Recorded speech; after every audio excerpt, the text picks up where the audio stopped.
geek. Talking baseball every week. Because they're Gleeman and the Geek. And welcome to Gleeman and the Geek, presented by Black Stack Brewing, now in a liquor store near you. I'm John Bonus of Twins Daily. With me, Aaron Gleeman of the Athletic. TwinsFest over the weekend. TwinsFest over the weekend. Spring training slightly shortened TwinsFest. Slightly shortened TwinsFest. Spring training is now 2 weeks away. Looking forward to Florida weather at this point. Yeah, I'm going to get there significantly before you. I'm going to get there a full week beforehand, and this week has been brutal. Yeah, John taking that famous Minnesota to Philadelphia route to Fort Myers, right. Florida. That's right, yeah. That they talk about. We are not the brightest. I was watching... We're not great on geography. That's what I would say. I was watching some show from like the 1800s or something. I can't even remember what it was. And they're looking at a map, and they're like in New York. And the woman says, like, let's go to California together. And the guy's like, okay, like, I don't know much about California, like, whatever. I don't even know if they called it California. She like pointed on the map. Okay. And he goes, how do we get there? And she goes, well, there's really the easiest way to get there. And then she points to the ocean and goes all the way around the entire continent and comes back up. And I wanted to be like, no, just take a Delta flight, bro. Like what? So John's taking that essentially. That's exactly right. To Fort Myers. We should also note. But by the way, that means we'll be there for all of spring training. I'll be there when pitchers and catchers report. Yes. Aaron will be showing up the day that hitters, the rest of the position players report, and we'll be having probably a week and a half or so of reports from there together, and 4 weeks of one of us being there. Yeah. And so, it's a good, if you really want to dive into all the different things that are going on in spring training, and I think as we will probably talk a little bit about today, there's going to be a lot of things decided in spring training, I think, this year. We got a lot of moving pieces in terms of what this roster is going to look like. So we'd love to have you join us on a more regular basis over at patreon.com/Gleeman. John will be in Fort Myers, I think, literally longer than Derek Shelton and the Twins will be, right? You're getting there before them. Well, I guess so. I guess that's true. But but I am leaving 2 weeks before the end of spring training. So okay. Yeah. Speaking of Derek Shelton, we should note, hopefully people saw, we tweeted it out and everything, made announcements, but we ended up making the decision to cancel the Meltdown, which was scheduled to be Saturday night, the Saturday night of TwinsFest. And, as we both really look forward to this event, we've been doing it for a decade, basically. Yeah. And we were very excited to have Derek Shelton as a guest and LaTroy Hawkins as a guest, and also just excited to talk baseball with a few hundred of our closest friends and listeners and stuff and readers in the middle of the winter. But, it was a decision we didn't like making, but I think ultimately we both felt like it was the correct decision to make. Hopefully, and it wasn't necessarily, it was partly moral. It was also just partly logistical. We'd gotten to the point where Minneapolis was kind of shutting down after Alex Preddy was executed. And, the Twins were ending TwinsFest early. The Timberwolves game had been canceled. There were significant enough concerns about what was going to happen in that highly volatile environment that we decided we'd probably better. In fact, the National Guard ended up getting called in. So yes, we decided that was the prudent thing to do, and yes, to do it. But if you know anything, if Aaron knows anything about me, and if you guys know anything about Aaron, you know what a compliment this is from him. I can be a little hard-headed about staying true to getting something done. And from that to be coming from Aaron Gleeman, who I think would also probably qualify himself as a little hard-headed when it comes to some things. It was a very, very hard thing for us to cancel that. So but we are sorry for any of those that came to this, especially those people that came to the Twin Cities, that we couldn't fulfill that. The truth is, though, you talked about it was part logistical, part moral. The other truth is, I didn't much feel like talking about baseball. Well, that is true. Even now. Yep. We're gonna talk Twins, and this is gonna be a normal-ish show. But I'm sure a lot of the people listening to this feel the same way we do, which is, Twins baseball, anything like that seems kind of unimportant, but We are you know, facing bigger issues right now. yeah. Correct. So we're hoping potentially to have one or both of our guests on the show at some later date. We'll see. We'll see how that works out. But we did get a chance, John and I, to talk as part of the TwinsFest. There's a media luncheon on Friday. There's other stuff that goes on at TwinsFest. But we talked to Derek Shelton, who was going to be our guest Saturday night. We talked to General Manager Jeremy Zoll. We talked to Team President Derek Falvey. We talked to owner Tom Pohlad. We also talked to Pablo Lopez and Luke Keeschel. Yep. I think that's pretty much That's it. Sean Moore, who's the Oh yeah, chief we heard from financial officer, Chief Revenue Officer. chief revenue officer. The revenue officer is interesting. So when A business could make revenue without turning a profit. Revenue is just money coming in. I thought the Sean Moore thing was interesting too. That's the first time. I mean, first of all, this is the first media luncheon where we haven't had Dave St. Peter be the primary focus on the He always side. gives, and we've broken his talk down in past years. He gives sort of a state of the team, and he stepped down shortly after last year's, which is the same time last year in January, and. Yeah, it's interesting. So they like did it more committee, closer by committee. Yes. Instead, so Falvey talked a little, and then he handed it off to Sean Moore, and then Jeremy Zoll talked about the baseball side and everything. The one I was correct about one prediction that I made months ago, which is once Dave St. Peter is no longer involved, they will cease giving season ticket renewal updates. Well, I wonder if that did that. I wondered if that was because Dave St. Peter was not involved because that's one of his go-to topics, or whether or not that was like, yeah, we don't really want to talk exactly about what's going on with our season ticket and or attendance estimates for the upcoming year. Neither of which were mentioned, and which have been a staple of the Twins Media Luncheon for the previous decade. Yeah, and not surprising to me. I actually, I used his quotes from last year several times because I thought they were absurd in the room, and then they became more absurd as the season went on, where he said we're going to have more than 2 million people and all that, and they had the lowest attendance in 25 years or whatever. There was a moment where Sean Moore, who is the chief revenue officer, like you said something like he was talking about that they renovated Champions Club, or they're currently renovating Champions Club, which is basically the hoity-toity section of Target Field. Yes, and the area right behind home plate that you guys see in all the pictures. They get a buffet, they get drinks, they get waiters, they get behind that section there is a huge dining room with free drinks and free food and blah blah blah. Yeah, candy for the kids. So it's interesting that they're redoing that, because that, I suspect, maybe has a little bit more bounce back to it in terms of being able to count on revenue from that. But what he said during that was, we have a 97% renewal rate for season tickets. And I was like, wow, that's really good. And then I realized he was talking specifically about Champions Club. Which by the way, I think is one area of the Twins where I think they actually still have a waiting list. Yeah, that is an area that they have a waiting list, I think, right now. It's not a bad deal. Sure. Okay. I mean, so yeah, they didn't talk about season tickets at all, which I expected. The other thing that happened during TwinsFest is they announced they signed Taylor Rogers officially, and then also made official the Victor Caratini signing from last week. Both those guys were at TwinsFest. They were everybody who's in town takes physicals and stuff like that. That's part of TwinsFest. We should mention we did a kind of a little urgency podcast on the Taylor Rogers signing almost immediately after it happened, so just before TwinsFest. So you can get that on patreon.com/Cleveland. Yeah, we'll talk about it a little. I mean, we can talk about it now. And then the other thing, like I said, we chatted with Pablo Lopez, Luke Keeschel. Both of them are fully healthy going into spring training, which is the first time in 3 years for Keeschel, and was a pretty big topic coming into the offseason, at least for Lopez. He missed 3 months in the middle of the season with a shoulder injury, and then ended the season on the IL with what was technically a forearm injury, but it wasn't from pitching. It was because he dove on that play trying to cover first base. But yeah, clean bill of health for both those guys, which, those are, I would say, probably two of the 4 most important players on the team for 2026 and beyond, especially with Keeschel longer term.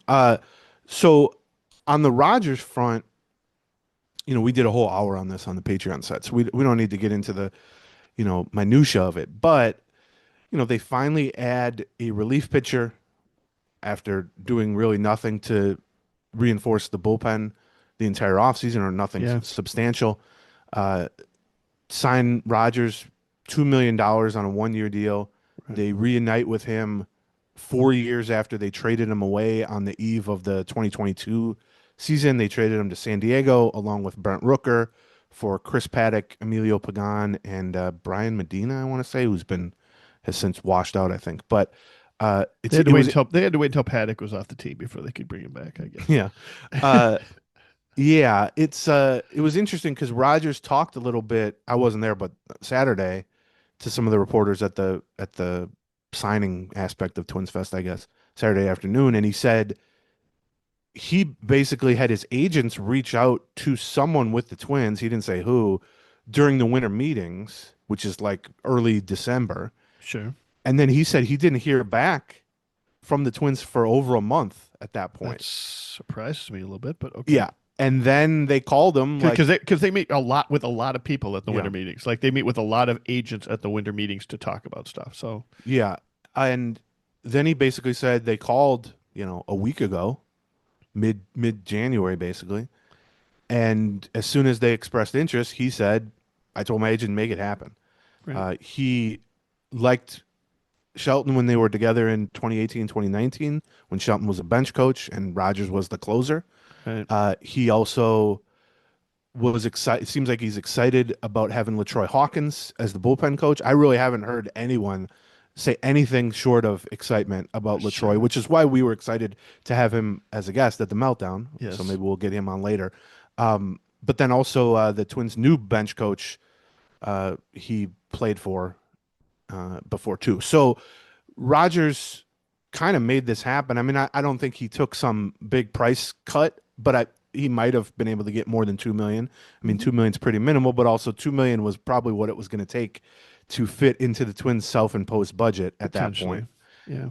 The thing about Rogers, we've spent so much time this offseason talking about their need for bullpen additions. When you trade essentially your entire bullpen at the deadline, including your 5 best relievers, and you really do nothing down the stretch to supplement it in terms of, we have 3 really good prospects we're adding. Well, they didn't have that. It was a lot of journeymen. It was a lot of kind of quad A guys, and the bullpen was horrendous down the stretch, August and September. And then, like we said earlier, they haven't done anything really to add to the bullpen. They traded for Eric Orsi, who's a AAA guy and stuff. But, we just keep hammering that point week after week. It's like, how do you expect to have a competitive team when you have no one capable of taking the ball, not even just the 9th inning, the 8th inning, the 7th inning?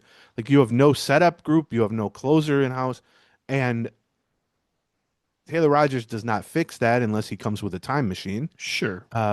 Taylor Rogers 4 years ago, or even, before that, or even 3 years ago, sure, was an all-star closer, or an high-end all-star setup caliber, at least. Yeah, right. But he was an all-star. Yeah, he was an all-star. 2021, I think. Yep. I had a 30-save season in 2019, I think. This version of Taylor Rogers is not that.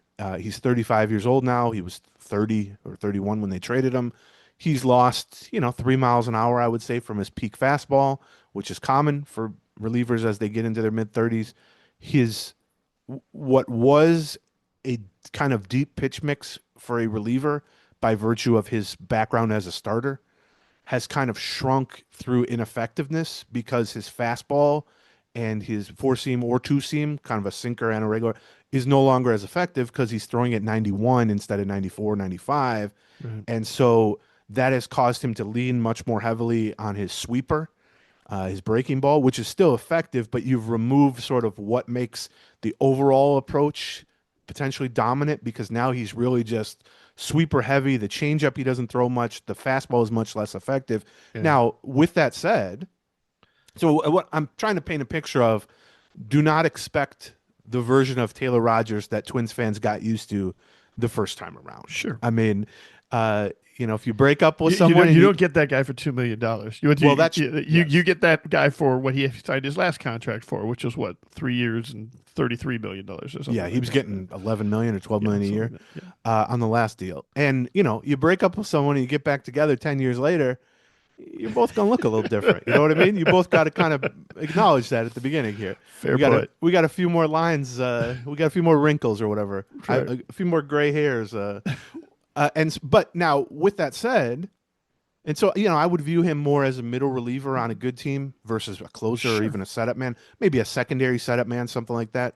But you know, but that was a need on this team. Like anything. They didn't even have that. Right. Well, that's true. I mean, that's anything was true. a need on this team. But especially as a left-hander, like one of the two, as we took a look at what the bullpen needed, I think we both sort of said, well, what we'd like to see is, a top-notch right-handed reliever, and then, a capable left-handed reliever, somebody that was, Denny Colomb last year, or Caleb Thielbar, or Taylor Rogers. I think he was one of the names we threw out there.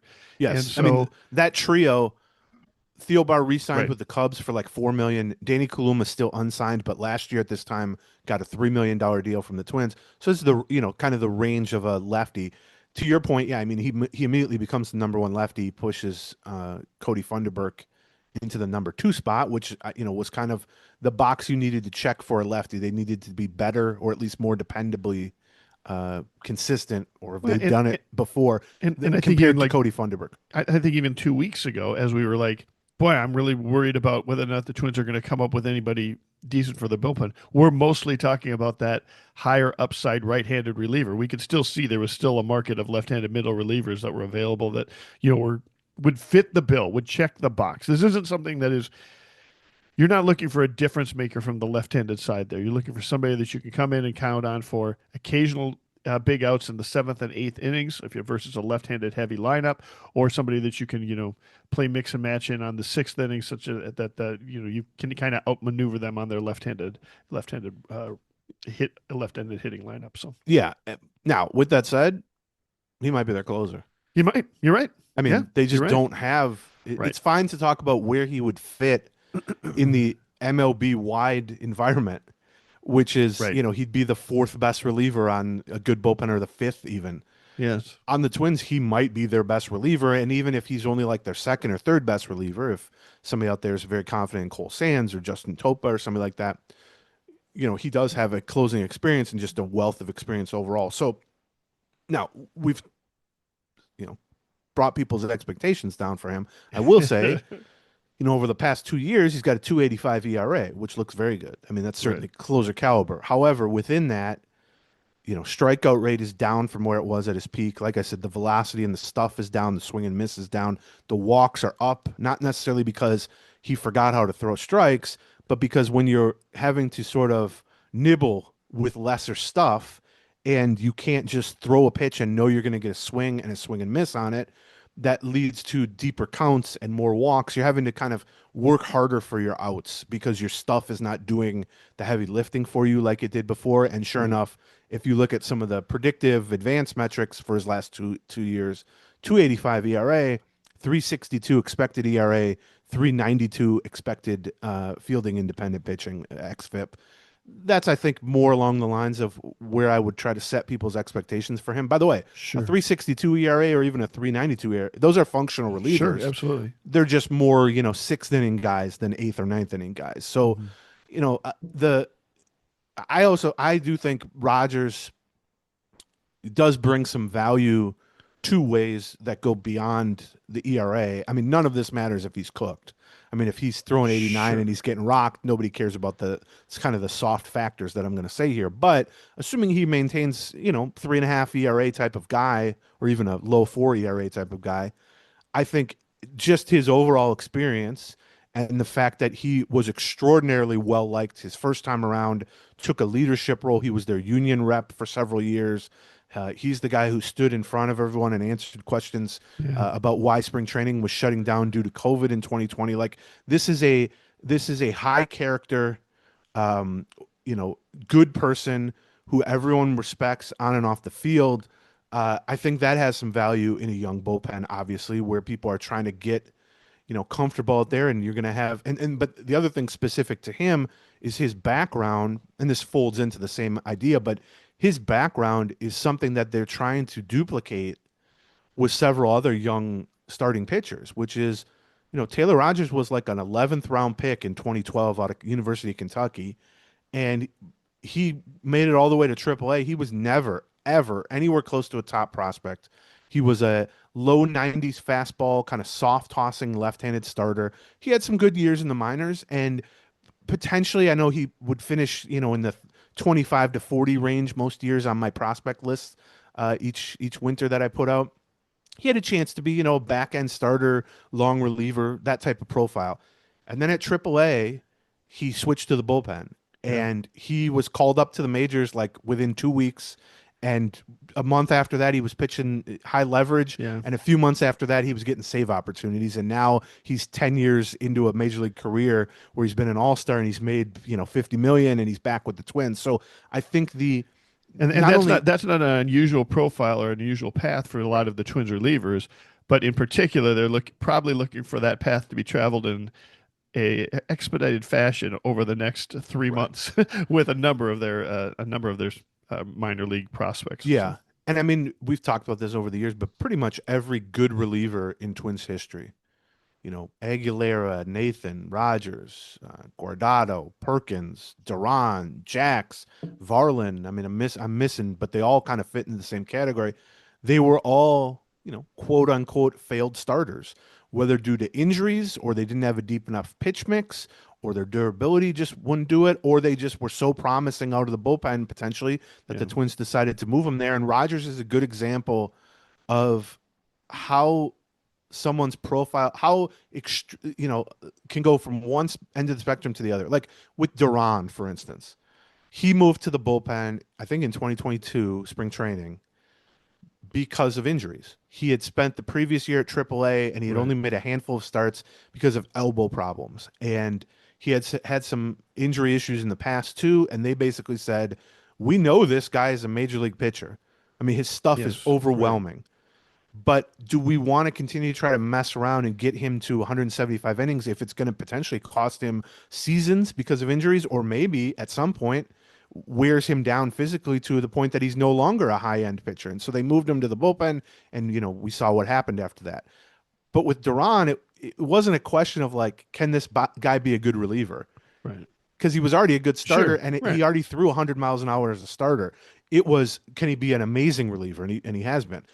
With someone like Rogers, is kind of at the end of the spectrum, which is why I think he's particularly valuable from like a example to others, which is he wasn't even necessarily going to be a major leaguer. He's like, he's closer to a Jax than he is to a Durant. Right. And he was a fringe major leaguer. He might have gotten some time in the majors. He certainly was not going to pitch 10 years in the majors.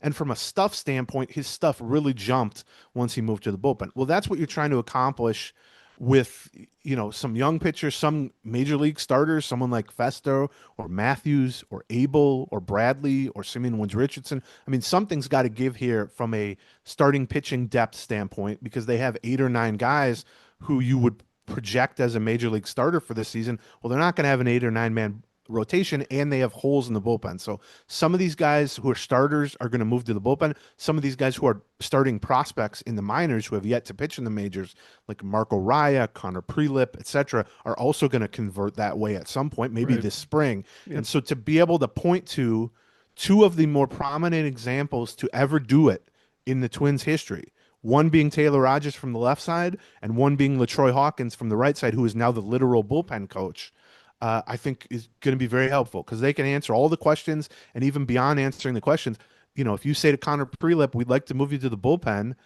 maybe he's not thrilled about that. But you can point to LaTroy Hawkins and say, well, he pitched 23 years in the majors. Right. Yes. And you can point to Taylor Rogers and you can say, well, he made an all-star team and he's going to end up pitching, 12 years in the majors, as a path that is maybe more appealing. So I like that, the signing in that sense. But the problem, and we'll get into this in a little bit maybe, is, the messaging from everyone during TwinsFest. Tom Pohlad when we talked to him, Derek Shelton when we talked to him, Derek Falvey when we talked to him, Jeremy Zoll, was that they have more spending room potentially. Now, how much spending room? Yes, right. We'll see. And beyond that, they all either said it or at least sort of went along with the idea that like you said a minute ago, a right-handed relief pitcher is the I don't want to say last remaining box to check, but it's Right. the most obvious remaining box Sure. to check. Yes. Well, yeah. But Feel free to check additional boxes, boys. But right, yeah, yeah, let's get that we'll one see. taken care of first. What do you say? But the problem with that is, and we've talked about this over the last few weeks, the pool of relievers is now extremely shallow. Right. And we talked, I think, on the last show before TwinsFest started, that really there was only one kind of setup caliber right-handed reliever left on the free agent market as of last week, and that was Sir Anthony Dominguez, who I'm not a huge fan of, but I mean, he's got good stuff. He's been around the Sure. block, pitched for the Blue Jays in the playoffs last year. And he was kind of like, okay, well, they keep saying they're saying they're going to want to add a right-handed reliever. Right. Who's even left that would be good? And there are plenty of guys who would be okay relievers, but like, who's left that you could plug into the closer role or even the eighth inning role?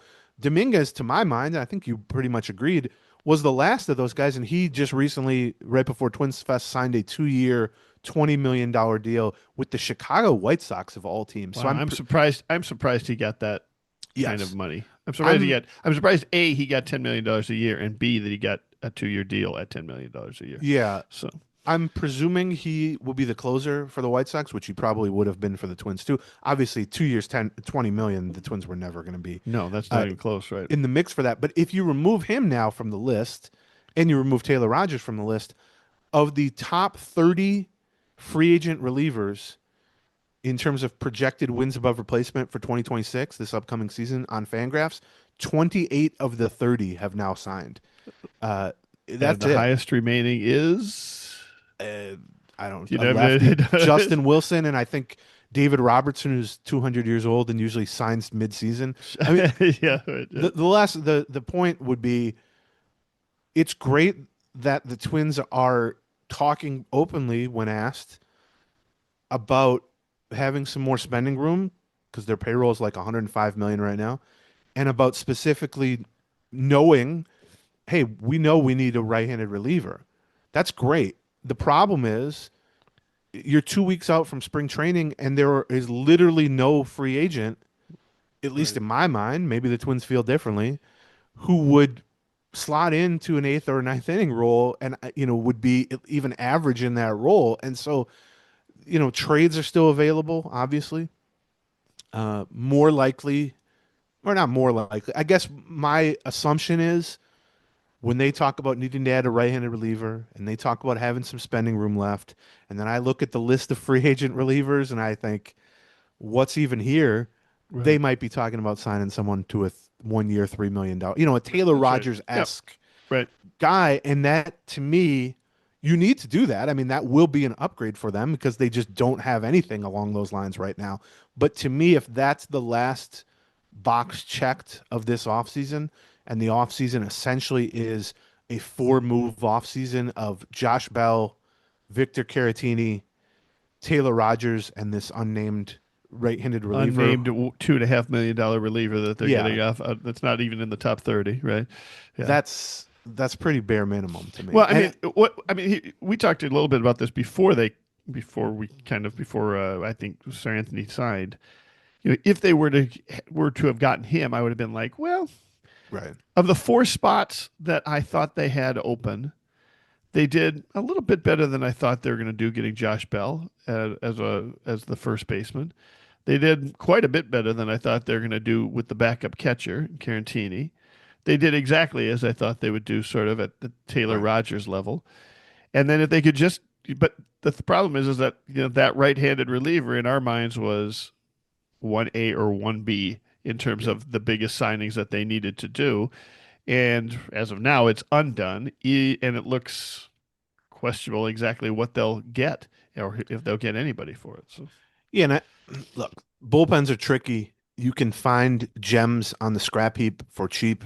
The Twins have done that before. Teams Yep. do it all the time.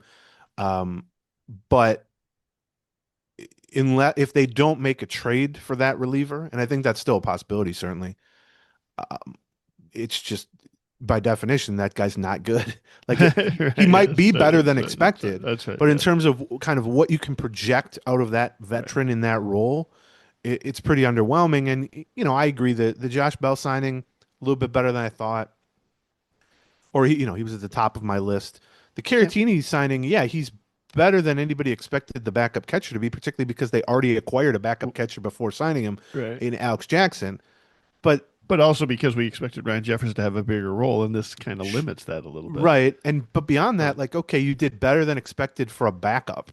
Yeah, right. Yeah. The impact of that is muted a little bit. Right. Agreed. Before we get into some of Tom Pohlad's comments and then some other stuff from TwinsFest, let's talk about our first sponsor here, who are presenting sponsor. Yes.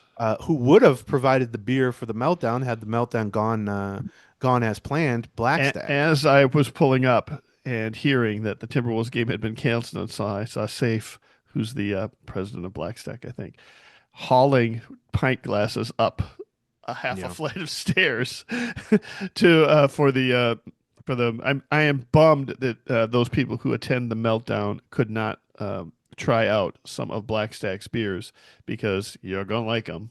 You can still find them, by the way, at that bar at Smorgies, which is just a block and a half from Target Field. So maybe this winter you can, or maybe this summer you can stop by and try some there. But now the better news is that you can try them anywhere. Like they're in liquor stores everywhere, and I almost always have some in my fridge. People come over, they're like, "Hey, John, you got any good beers?" I hand them a Blackstack, and invariably they are blown away. They're blown away by the flagship one, the local 755, but then you get to some of their other ones. They've got one out there right now called Wavy that it just knocks your socks off. But Slopes Pilsner, I think probably the best local craft Pilsner on the market. Pull Tabs Pale Ale, Uncut Jam, Strawberry Road Sour, or if you are taking it easy this January, and I don't blame you, try Nopes. They're non-alcoholic beers. See, their Pilsner's called Slopes, so their non-alcoholic version's called Nopes. I've even had that. Even I like Nopes, the non-alcoholic beer. So look for them everywhere. Minnesota, Grand Marais, Rochester, Winona, Fargo. You can also look for them at their tap room. Aaron Gleeman visited and talked about it and raved about it last week when we were there. They treated us, and more importantly, our guest Phil Miller, that's right, like kings. That's right, yeah. And enjoy if you go to their tap room and you enjoy a beer on tap. Yeah, you can take a 4-pack home with you. You just mentioned the code word Gleeman and the Geek. You're going to get $2 off that 4-pack, which I know Phil Miller was going to take advantage of as well. And so, thank you very much to Blackstack Brewing for being our presenting sponsor and supporting Gleeman and the Geek. Okay. Let's get into some of the stuff that Tom Pohlad talked about. So, like I said, it was the media luncheon Friday, and a couple of people spoke at the podium, and then what happens is they go, okay, now we're just going to break off into little side sessions, basically. And there was a bunch of media members, including us, in the room, and you just kind of go seek out whoever you want to talk to. So what ends up happening is a whole bunch of people surround Tom Pohlad or Derek Falvey. Yeah, we generally seek them out as a group. Like the whole scrub kind of goes from person to person. Part of it is, yeah, that's easier than asking them to do 8 separate interviews. Right. But also part of it is everyone's got the same list of who they want to talk to. And also the other part is that it's also attended by TV stations. Right. And so the TV stations don't want to scrum. They want a one-on-one interview with their reporter. They want to be able to go, our exclusive talk with Tom Pohlad. So you, there's only so many people available at one time. Like somebody's interviewing Luke Keeschel, somebody's interviewing Pablo Lopez, somebody's interviewing Derek Falvey. Hey, look, nobody's interviewing Pohlad. Let's all go and talk to him. So I'll maybe read you a couple of the quotes. I would say my overall impression of him, and now this is now the second time interviewing him, the first time being the press conference last month, I guess, where he took over for his brother Joe Pohlad as the lead owner, and answered questions for like an hour, and then talked a little after that, less formally. So those are my two, experiences talking to him. What I'll say is he's certainly far more polished than Joe. Sure. And I don't intend for this to be a, crap on Joe Pohlad session. Lord knows we've done that enough. But he's much more polished in the type of setting where, like you said, 8 reporters are holding up microphone or, recording devices in front of you, and they're just peppering you with questions. You don't know what they're going to ask. You don't know how they're going to ask it. You just respond. Which is a difficult thing. I mean, honestly, you and I talk for hours a month like this, but for a normal person, and he's been in the business world running various Pohlad entities, but those are sort of behind the scenes roles. Those are not, you're not on Care 11 doing exclusive interviews all the time with that. You're not doing scrums with 6 or 8 reporters when you're running a bank or a hotel, that's right. or whatever a car dealership or whatever it is. So I mean, you might be in front of your board, you might be in front of sure. a lot your C-suite execs, but can I give you a slightly different adjective than polished? Oh, maybe this is what Okay. you're getting to as the second point. I would say he comes across as much more intentional. Yes, for sure. And that is, as a result of that, yes, he ends up being much more polished. He seems to be going now. It might just be that he is a more intentional person, and as such, we're kind of seeing some evidence of that with things like calling season ticket holders and some of the things you're going to talk about here. Yeah. But as somebody who did not attend that first press conference, I was in Costa Rica at that press conference, right? Right. And I heard the full audio of it, and then I read the full transcript of it, and then you and I got on, and I felt like my attitude towards the whole thing was much more negative than your attitude was towards it, and I felt as usual. Yeah, I was like, that's a new one, yeah, and certainly your attitude is probably more different. Is probably a little lower than most of the beat reporters in terms of mostly humans in existence. I'm a little more negative. Yeah, you can say that. It's okay, fair point. I'm not running from that. And so for me to be on the low end of that, I was like, the impression I got was, well, he's more impressive in person than he is. Than he came across via audio and stuff. And impressive is a bridge too far in my mind. Okay. But I'm not saying he's impressive. I'm saying he's more impressive than what I was hearing from the audio and such. It's a little bit like the Victor Caratini signing. Right. When the guy he's replacing hit 180 last year, and you thought they had gotten Alex Jackson, who hit 150 last year, to be the backup catcher. Fair. And then you bring in Victor Caratini. He goes, wow, that's way better than I expected for the backup catcher role. Sure. Now, is Victor Caratini impressive? Is he an all-star? No. But the bar is pretty low.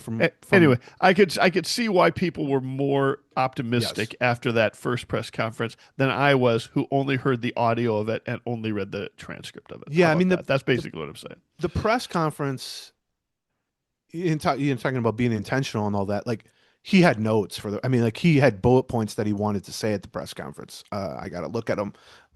He had like a folder, and he had some notes, and when in doubt, he would try to bring it back to not prepared statements, but like things he knew he wanted to say on certain topics. It's harder to do that in a scrum because he didn't have notes. He wasn't at a table. He didn't have, and you're not getting to control the conversation. You're not making a presentation. You're just being peppered with questions. Sure. Right.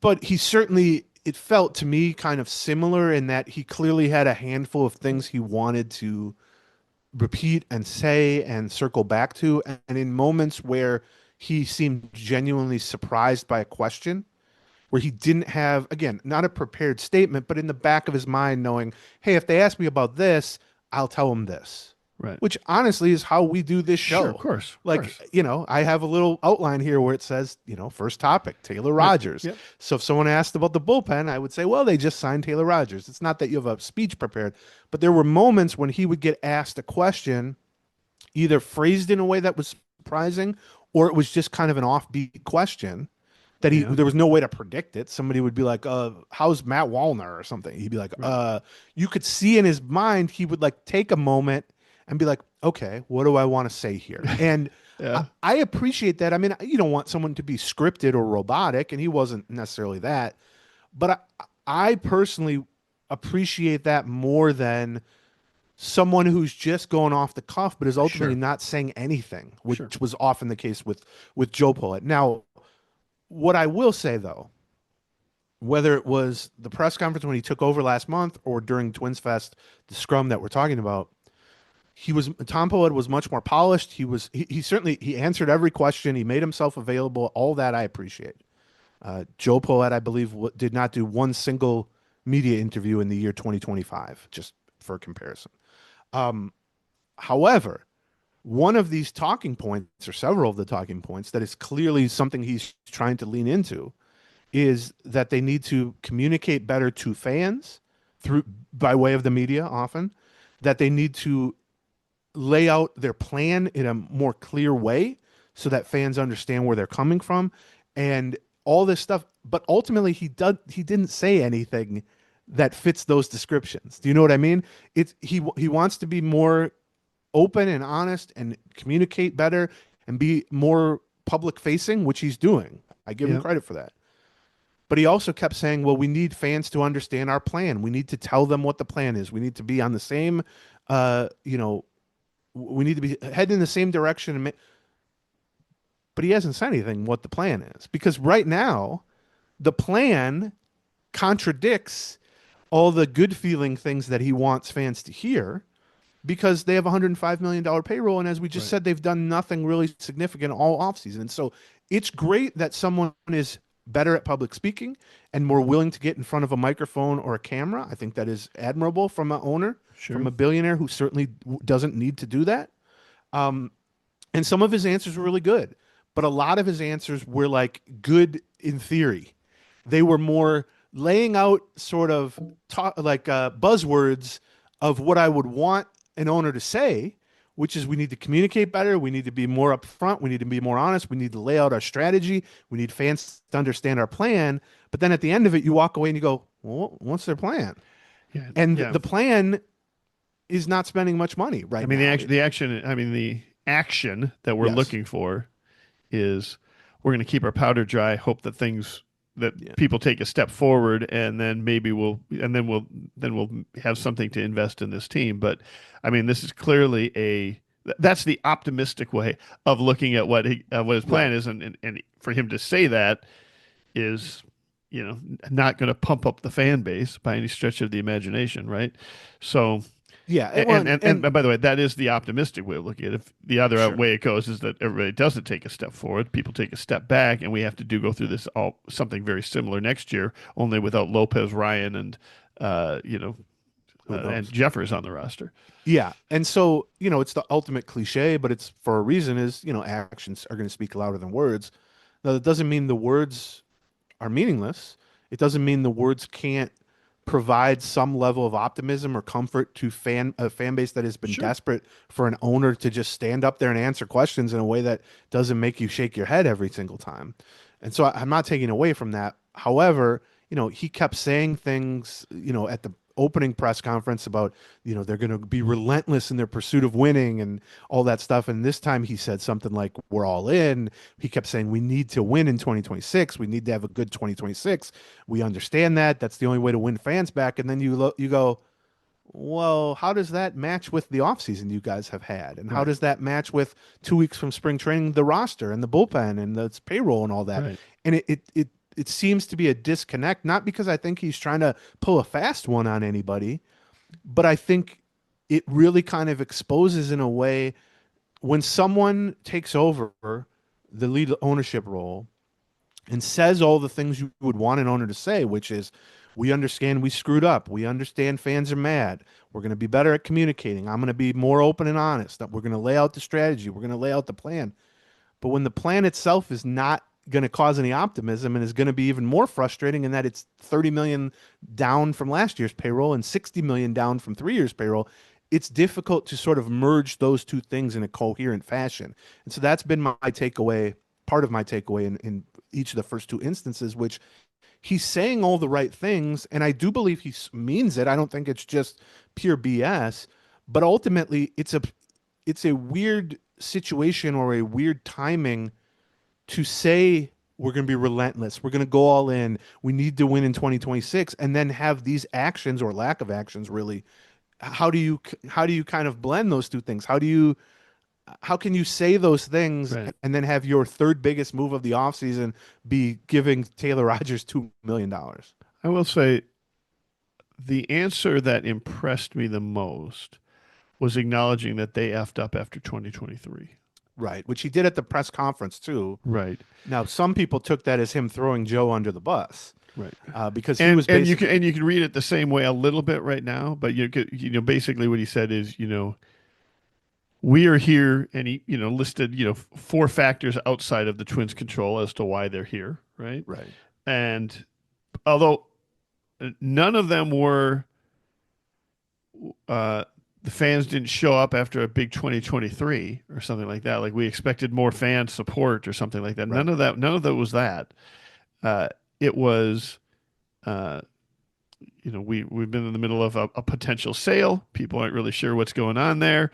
We had the big trade deadline, almost as if he regretted having the big trade deadline or going as deeply in as they did, which I mentioned. Yeah. That seemed to be a thing that I was surprised he included that. And this is something that's tripping us up. I'm not sure it's tripping, but then he specifically mentioned the 2023 season as a time when they quote unquote tripped ourselves. Yeah, we tripped over ourselves. Tripped over ourselves. That's right. Yeah, that was the quote. And, right. and at the press conference last month, when Tom replaced his younger brother Joe, he said something similar and basically said, "Well, I wouldn't have done that. I wouldn't have slashed payroll." Now, that's real easy for him to say. Well, I mean, especially because wasn't he in charge of Pohlad Industries at that point in time? And I mean, like anybody who thinks that Joe Pohlad, even in 2023, right, was just unilaterally making those sort of decisions, right, is completely clueless to how the thing works. Yes. Now, whether Tom Pohlad specifically was involved and in those rooms, maybe or Jim not. Pohlad, who's the CEO at the time and such, or the chief, whatever. So it's tricky. I think I like that he's willing to stand up and answer questions.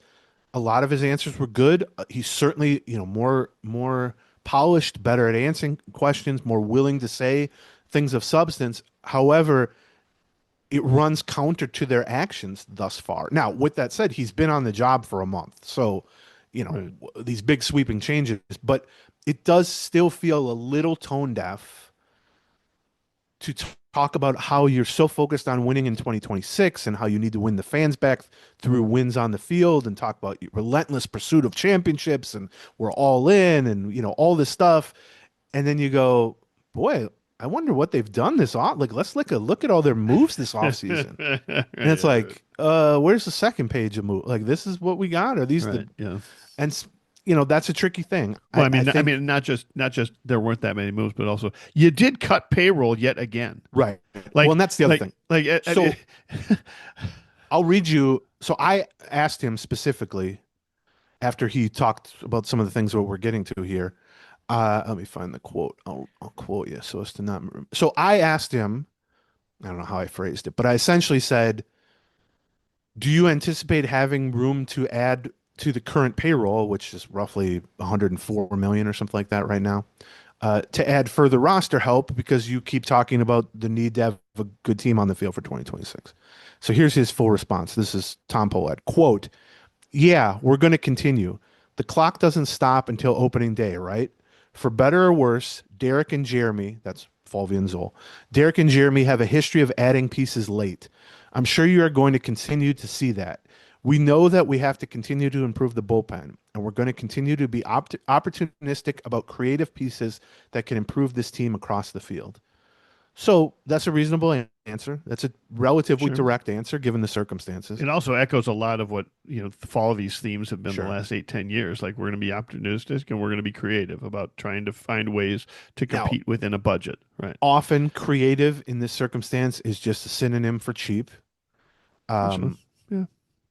Opportunistic is often a synonym for waiver claims, guys left out in the cold free agent wise once spring training. Maybe they weren't at the top of your list, but opportunistic means you see how the market played out, you swoop in and you grab them. Josh Bell would have been opportunistic. I'm sure they view Josh Bell as opportunistic or Caratini. But again, there isn't any right-handed relief impact guys left. So you can be as creative and opportunistic as you want. You are not signing a setup caliber right-handed relief pitcher unless you're banking on an injured guy being healthy, which there are a few of those, rehab projects, but that's a lot different story in my mind. So, I mean, creative and opportunistic basically is another way of saying we're not going to outbid an in-demand free agent player. Sure. Right. We're not going to outbid other teams for an in-demand free agent player. Right. Yeah. The other thing that was interesting that kind of piqued everyone's interest as he just sort of offhandedly said it in the scrum was he mentioned that he called season ticket holder or canceled season ticket holders, people that had not renewed their season tickets. and later was asked follow-ups about that and said he called exactly 50 canceled season ticket holders. He was given a list by the Twins communications department. Here's people who have canceled, give them a call. And that's unique, obviously, for an Yeah. owner, for Yeah. a billionaire to call people directly. What I thought was funny, though, is he then said he got mostly voicemails. Yeah, except because you're getting a call from a number you don't get. Of Right, yeah, no, course, no, I never right. answer. I mean, Or from the please. Minnesota Twins, Well, like, I damn sure don't answer the phone when the Minnesota Twins call me. I've learned my lesson there. right. I told the communications czar Dustin Morse at the end of the season, you got to sprinkle in a friendly call once in a while, because otherwise, what's my incentive to answer the phone? And he's like, good point. You got to mix it up a little bit. Um, but he said he got mostly voicemails, and he also then said that he kept calling back, or he would leave a voicemail, and people were in such disbelief that it was actually Tom Pohlad or Right. a Yes. member of the Yes. Pohlad family. And so here's a quote that I thought was funny. Here's Tom Pohlad explaining what went on. And it sounded like this probably happened last week or the week before that, pretty recently. Tom Pohlad said, quote, I had one guy hang up on me 3 times because he thought I was a hoax. So I had to Yeah. text him and say, this is Tom Pohlad. I don't know if he took a selfie or, something, hold up that day's newspaper or whatever. So he said, quote, let's say the response wasn't necessarily kind back, but hopefully the effort counts for something. Which I'm just picturing him calling 3 times, texting the guy finally answering the phone, and then yelling at him about the payroll or whatever. Yeah. Uh, but this is a pretty good example. So of what I'm talking about. This is above and beyond as far as an owner goes. I think it's smart Yeah. PR. Yeah. Yeah. Of And by course. the way, part of that PR is letting a group of reporters know that you've done that. Right. Exactly. Because Right. now Yeah. we're talking about it, and now people go, "Oh, that's cool for the owner." No, that doesn't mean it wasn't cool for the owner to do that. It just means they Sure. want it known Right. that they did that. But ultimately, what is what is produced by that? Because he was asked, "Well, how many of those people ended up getting back in the season ticket mix?" And he was like, "Oh, I don't know if any did." And that's kind of what I'm talking about, where it's like and I'm not like mocking his ability to Sure. get people to sign back up, but Sure. what I'm saying is there's a difference between saying and doing the right things. Well, his goal wasn't to. So can I put you down for 4 more at the end? Like, Right. he's not going to be pulling. He's not going to be Right. doing the hard sell on this. But Right. it's a little bit similar to how he talked about the team and he talked about the payroll. He's saying and doing things that you like to hear an owner say and do. But if ultimately the result is none of those 50 people signed back up for season tickets, and if ultimately, or 35 out of the 50 let you go to voicemail and you never even talk to them, Right. and on the baseball side, like we just said, ultimately the result is you have a $105 million payroll and you haven't added relief help and you haven't added on and on and on. There's a disconnect, I think, between that, and maybe that's just the result of the timing of it, of him taking over the ownership role 2 months into the offseason, as we talked about at the time, that put them at a disadvantage in terms of being able to plan things out. They were in kind of a wait and see mode for free agency and trades. But it does make me say, if the Twins had had a couple of bad seasons, which they have, the last 2 have been bad, maybe this saying and doing the right things counts for more, even when it's attached to not actually spending money and adding players. But Sure. because people have experienced, 5 decades of Pohladian ownership, and because people have heard Joe Pohlad attempt to say and do the right things 5 years ago, or even before that, or since then, I do wonder how much of an impact that actually makes in the hearts and minds of Twins fans, where are they having the same reaction that I have, or even a worse reaction where they just don't even care what you're saying or doing unless the actions are matching that? And that is the uphill climb that he has in front of him as the new ownership face of this team, which is it is good to be better at public speaking. It is good to be more open and available and be willing to answer questions. It is good to say all the right things in terms of you want to win and you want to get the fan base back and you want to do all this stuff.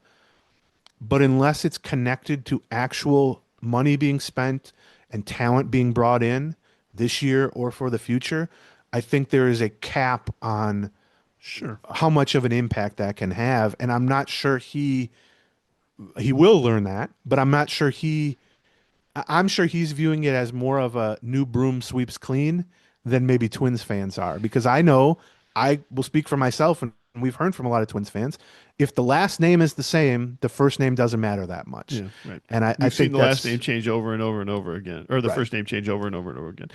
I'll just say this: like, you take over an organization, yeah, you want to sway the fans of that organization, you want to sway the customers of that organization. But it sounds to me, and I respect this, is that what he's trying to do is, change the culture within the organization. He's trying to win over the people he's supposed to be leading, Sure. more so than the customer base. And so when he talks about, transparency and communication and such, yeah, that's towards the fans. But it's also a lot towards internally, right?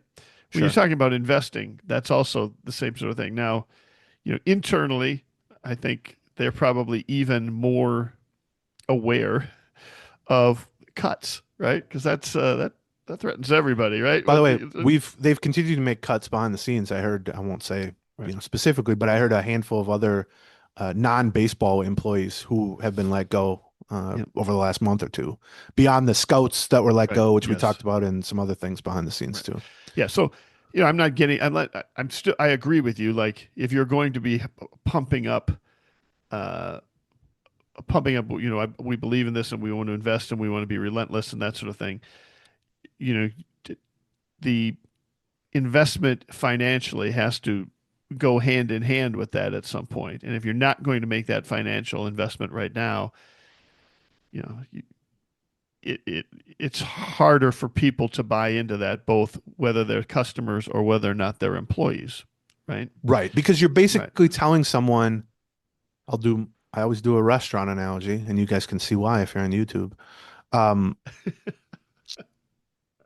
you've had a restaurant for 50 years. The last several years, people have been complaining the food's pretty bad and no one's coming in for dinner anymore. And you change the manager of the restaurant, and that guy gets in front of some cameras and some microphones and says, "We are committed to serving good food here. And you are going to like the food here, and we are going to relentlessly pursue a better menu." We're just going to keep improving the food. Yeah. Absolutely, right.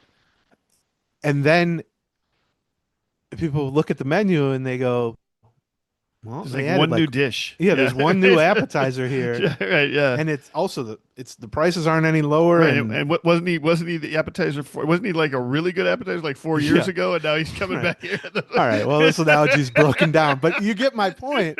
It's when you don't pair the words with actions, I think it mutes the value of the words, Sure, and of more than course. that, it it it lessens future words.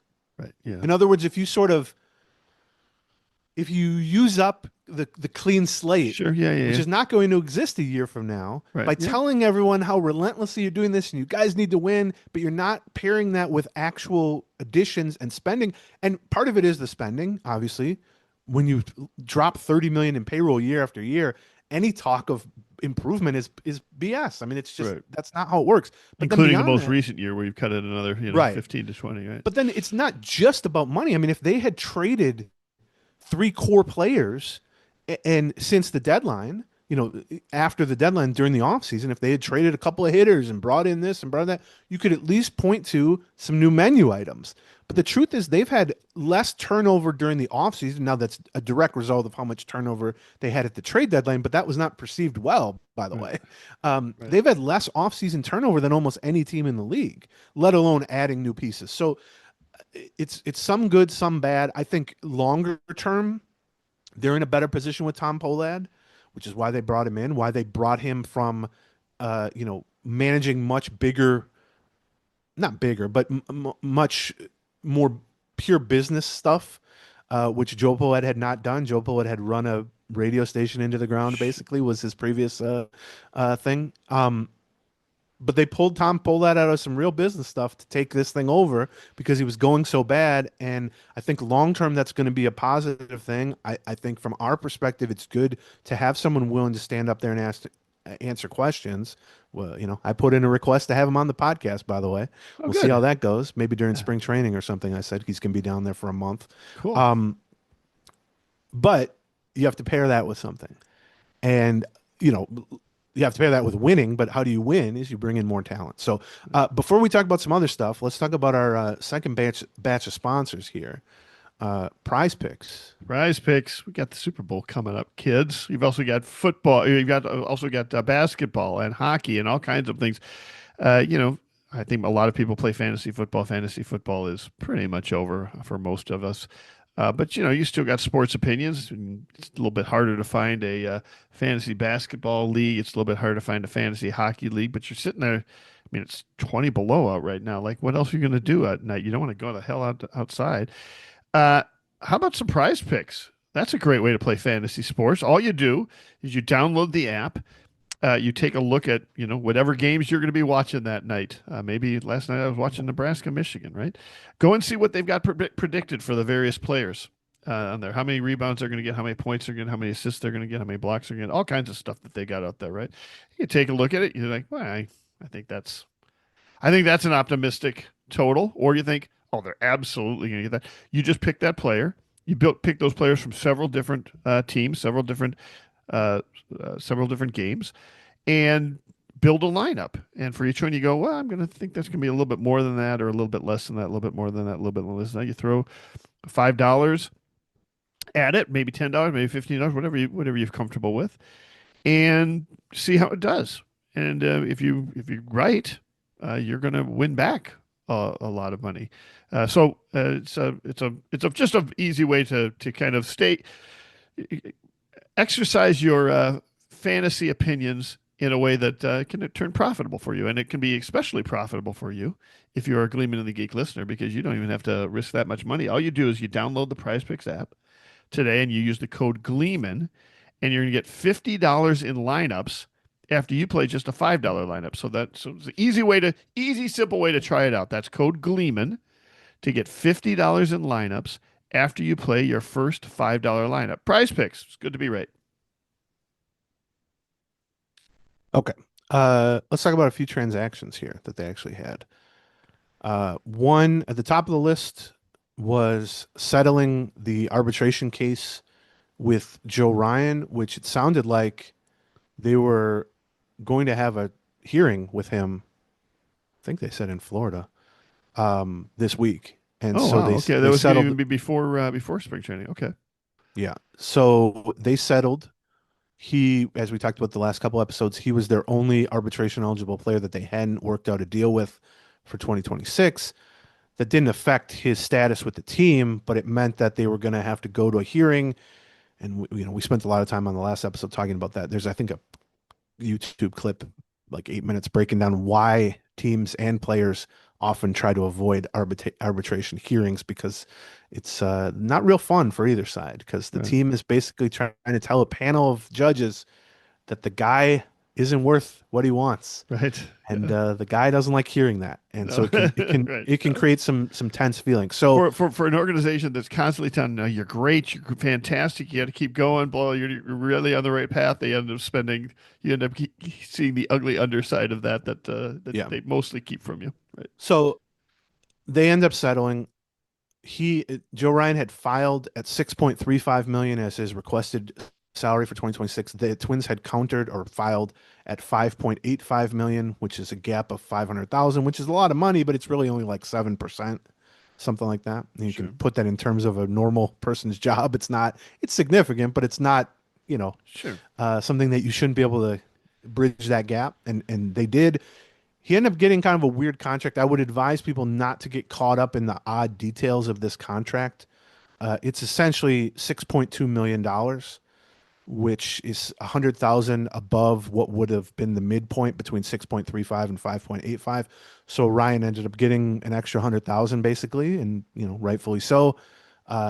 They end up saving $150,000 compared to what he asked for. If that would have been the ruling, because the panel has to either pick one of those two numbers. Yes.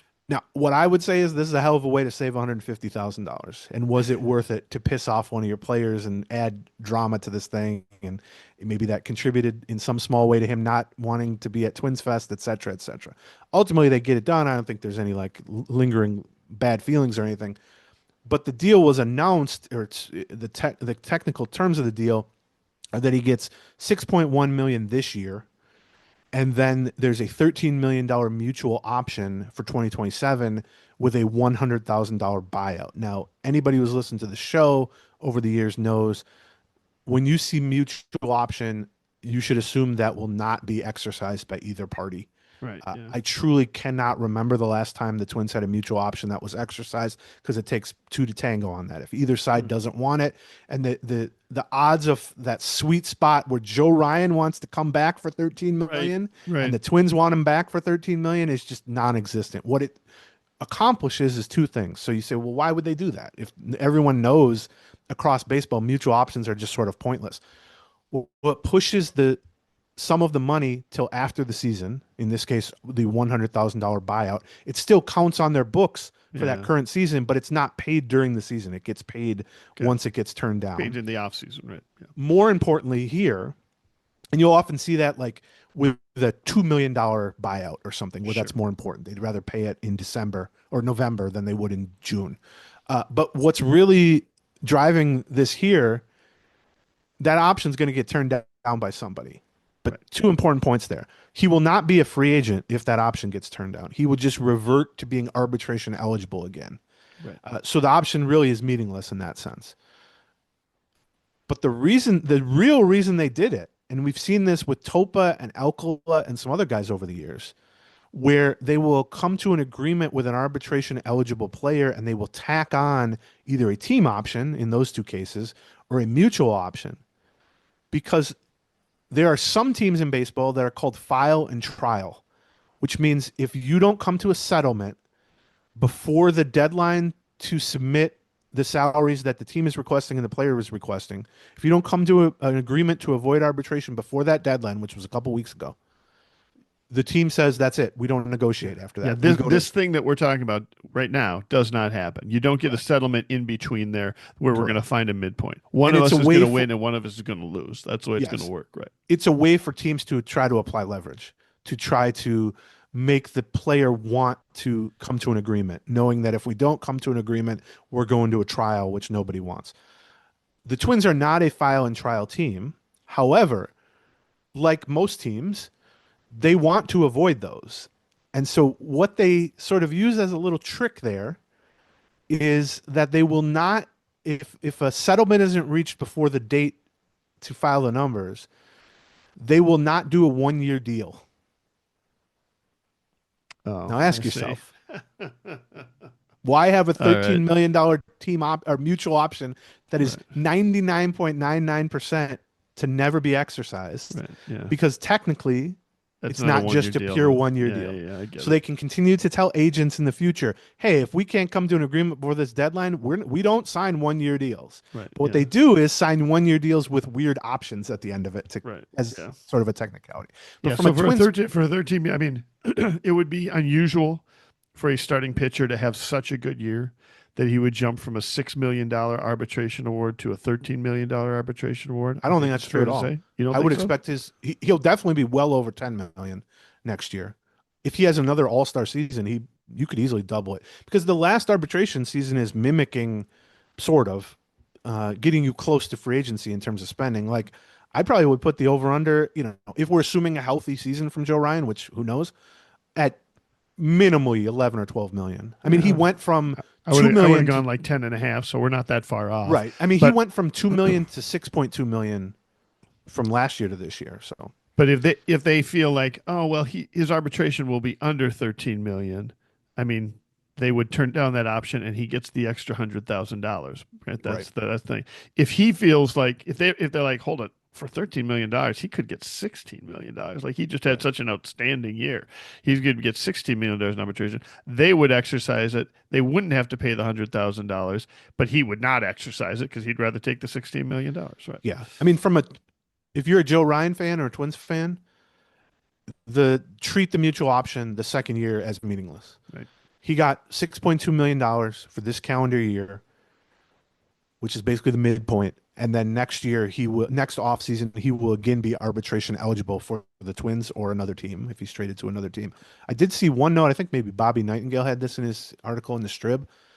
In the past 20 off seasons, the Twins have only gone to 3 arbitration hearings, like actually gone to a hearing. The past 20 off seasons. Mm-hmm. Okay, let me see. I mean, Kyle Gibson, Jose Barrios. Mm-hmm. Was Kyle Loge back in the day? That's longer, I think. That's 2004. Yeah. You won't get the third one. Who is it? Nick Gordon. Oh, really? Which was yeah. 1 point something million dollars. Yeah. Huh. I'd forgotten about that. Yeah. I'm pretty sure 20 something years ago, they were literally outside of the hearing when they agreed to a settlement with Michael Kadire. I mean, the point of this is no one wants a hearing. And so yes, good that the Twins avoided that with Joe Ryan. He'll be at spring training, although Joe Ryan, Pablo Lopez, Byron Buxton, who else? There's a few others. Caratini will be leaving almost right away to go to the World Baseball Classic teams camp. Yeah. And so it's going to create a kind of an interesting situation for Twins camp where you don't have that many veterans left. Yeah. And the few you have left are all going to be gone within a couple of weeks and will be gone for several weeks because they're going to be playing in the WBC. On one hand, it's not great to have a camp full of young, untested players without Buxton and Lopez and Ryan, et cetera, Caratini, who's going to have to try to learn a new staff and all that. Yeah. That's not ideal. On the other hand, it does create a lot more opportunity for playing time for guys like Walker Jenkins, even, who might not normally be in the mix. They did announce, that was one of the announcements they made during TwinsFest, that among the players in big league camp this spring, Walker Jenkins, who's their top prospect, and Kalen Culpepper, who, depending on the list, is either the number 2 or number 3 prospect. The other top prospect, Emmanuel Rodriguez, will also be in camp, but he's on the 40-man roster. So those two guys are not on the Yeah, anybody on the 40-man roster is going to be in big league camp, but those two are not. So that'll be fun to see them. And I just went and updated Twins Daily Spring Training Guide for 2026. It's one of our evergreen stories that is on Twins Daily. We get a lot of traffic on it from people who are trying to. By the way, I think it's excellent. I think it. Do you think the thing on the website you own is good, John? Yeah, I do.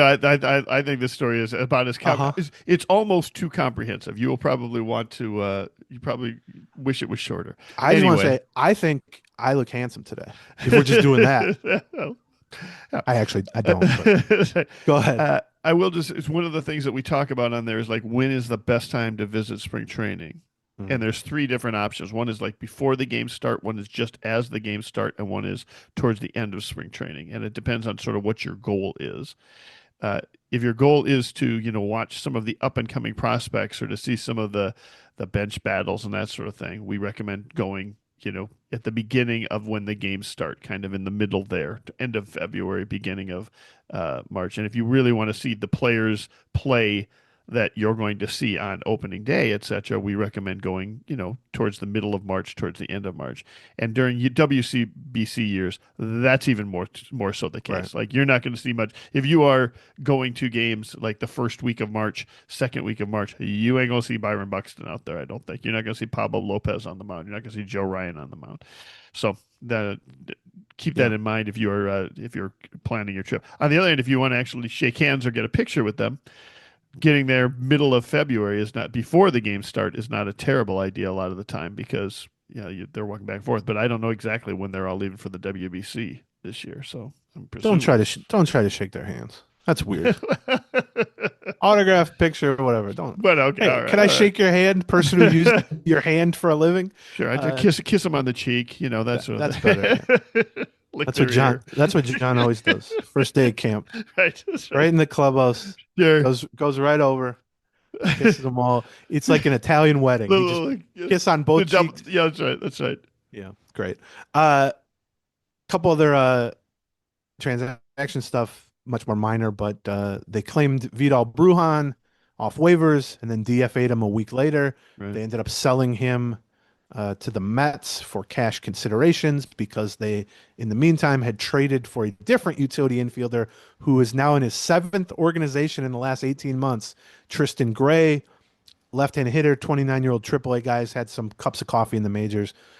He, I guess, replaces Brujan as part of that utility infielder mix with Orlando Garcia, who's not on the 40-man roster, Ryan Kreidler, who is on the 40-man roster. As it stands now, I would expect either Gray, Kreidler, or Arcia to be the backup shortstop / utility infielder, but it's possible they could add some other waiver claim or minor league deal type of guys, that creativity and that opportunistic whatever. They also had to make room on the 40-man roster for Caratini and Rogers. So to do that, they designated for assignment Johnny Pareda, a catcher, who was actually a waiver claim in the middle of last season. Which we expected, right? Yes. And then Pearson Ole, who I was a little bit surprised by Pearson Ole. Although Pearson Ole looked okay down the stretch for them. He certainly was, one of their better relievers when they really had no relievers, which isn't saying much. But what I will say is, prior to the trade deadline, when they traded their 5 best relievers and they just needed warm bodies in the bullpen, that's how he ended up making his major league debut, I think at age 26 or 27. Nobody was expecting him to be in the majors. I mean, he was a marginal prospect, had some success at AAA as a reliever, threw strikes, had a good changeup, etc. But if, he was added to the roster surprisingly, or because of the trade deadline. And so the fact that 6 months later they designated him for assignment, it's a little surprising within the context of him looking okay in August and September and them having such little bullpen depth. But him being available on waivers or not on the 40-man roster 6 months ago or 12 months ago or 18 months ago wouldn't have been surprising. So I'm a little surprised. I thought he'd compete for a middle relief spot or a long relief spot. I think seeing him be in that position meant, now we're getting to actually a little bit of the meat of the roster point. We are at the point now where it's not totally clear who the next 40-man roster cut is going to be. It's not going to be like, we don't have to give up anything. And in fact, given that they have a full 40-man roster right now after making that move, and that they want to still go out and sign a right-handed reliever, which we presume they still want to do, that right-handed I wouldn't be shocked if we see maybe even a preemptive move here in the next day or so. Oh, you wouldn't be shocked, John? I wouldn't be shocked. No. We are expecting them to make some sort of trade, possibly by the time you guys listen to this. But I've been expecting it for a couple of days. So they made one trade. So they ended up trading Pareda, who they DFA'd, to the Mariners for cash considerations, which is just the Mariners paying a little bit to jump the waiver wire line, basically. We, I think, are both expecting 1 or possibly 2 more players who have either been DFA'd or sort of on the fringes of the 40-man roster to be traded at some point here, let's say, soon, which would clear 40-man roster spots. But also there's some players, especially out of options hitters, let's say, or position players, where if there isn't an obvious path for them to make the opening day roster without a rash of injuries or whatever, then it's just a matter of like, okay, you keep them, but you can't send them to the minors because they're out of options. So you're going to be exposing them to waivers in late March versus now. Can you trade them for something, or do you just DFA them and let them hit the waiver wire? So that's kind of the calculus on some of that. An example would be Edward Julian. Edward Julian would be an example of somebody who, somebody that be hard to give up on in some ways because he was so promising in 2023, but had miserable 2024, not a great 2025, spent most of the year in St. Paul. And now, unfortunately, because he has been bounced back and forth between the majors and the minors so much, he is now completely out of options. So he is not on the opening day roster for the Minnesota Twins. They are going to have to put him on waivers, which means they could lose him for nothing. And a lot of teams are looking to claim people like Julian around opening day. Like they've got a roster where they could use another, left-handed bat off the bench or something like that, right? And so, if you don't think you're going to be able to find a roster spot for him, and just taking a look at, as we have done over and over and over again, mostly on the Patreon side, but maybe we could do it here a little bit, at what we expect the roster to be for the Twins on opening day, it's really hard to find a place for Edward Julian on this roster. So, yeah. And then obviously Ole was DFA'd, much like Pareda. There's a 72-hour period or whatever where you can work out a trade. It's possible something like that could happen, or he'll just go on waivers. Before we finish up with a few more news and notes, let's talk about our last couple of sponsors here. Yep. And the first one is a long time sponsor, Harry's Razors. Yep. They may be our longest time sponsor at this point. For absolutely, they're our longest time sponsor. And now that John is attempting to grow facial hair, which you guys probably can't even see on video, I'm going to give you a little sneak peek. My first question if we would have held the meltdown as scheduled for Derek Shelton, because Derek Shelton has a How do you great like John's beard. beard? I was going to say, what do we, as bearded guys, what do we think of this attempt? That was going to be my icebreaker, basically. If you have been hearing Harry's Razors ads on Twins on this podcast for over a decade, which I think you probably have been, I've got and you haven't yet taken advantage of them. I've got good news and I've got bad news. The bad news is you've lost out on a decades of really good shaves, a lot of convenience at a lower price and really good shaves. So that's the bad news. The good news is you timed it just right because they've just come out with a brand new razor, the Harry's Plus razor. And I've had a chance to use it. And I'll tell you, I think it's weighted a little bit differently. It makes you hold it a little differently. And I think what they're really trying to do with it is get the razor angle against your skin to be that much closer or that much more consistent for what you're doing. Now, for those of you that have the old razors and the old, they're still making that fine. And your old razors don't fit the new handle, the new razor the new handle that they've got. So if you are brand new to this is a great time to jump on. You can get the new razors with the new handle and try it out and at a special deal for Gleeman and the Geek listeners. What is that deal there, Aaron? Yes, for a limited time, our listeners can get the Harry's Plus trial set for only $10 at harrys.com/Gleeman. That includes, you get the all-new Harry's Plus razor that John just mentioned. You get a 5-blade cartridge. You get 2 ounces of foaming shave gel. And then you get the travel case or the travel cover to protect it, make you feel like you're really like a high-powered businessman. All delivered to your place, half the price of normal razors. Yeah, the whole bit. You just go to harrys.com/Gleeman. That's HARRYS. Harrys.com/Gleeman to claim the offer. And after you purchase, they'll ask you where you heard about them. Tell them Gleeman the Geek sent you to support the show. That's right. Okay. A few other random things from TwinsFest and whatever. I thought when we talked to Shelton on Friday, obviously we were hoping to get a little deeper into stuff with him on Saturday, but whatever. Right. One of the takeaways, he didn't say a whole lot on Friday at the luncheon, but one of the things, he made it very clear that Jeffers is the number one catcher. He said he called Jeffers right as they were signing Caratini to make that point to him. I'm not going to say that it's impossible that they would trade Jeffers between now and opening day, but that certainly does not seem to be the vibe. Sure. And what he also indicated, if Jeffers is the number one catcher, at minimum, that's 80 starts a year, which is what he's done the past 3 years, where it's basically been in every other start with him and Vasquez. When someone says he's the number one catcher, which they have not said the past 3 years because they've treated Jeffers and Vasquez as basically like 1A and 1B,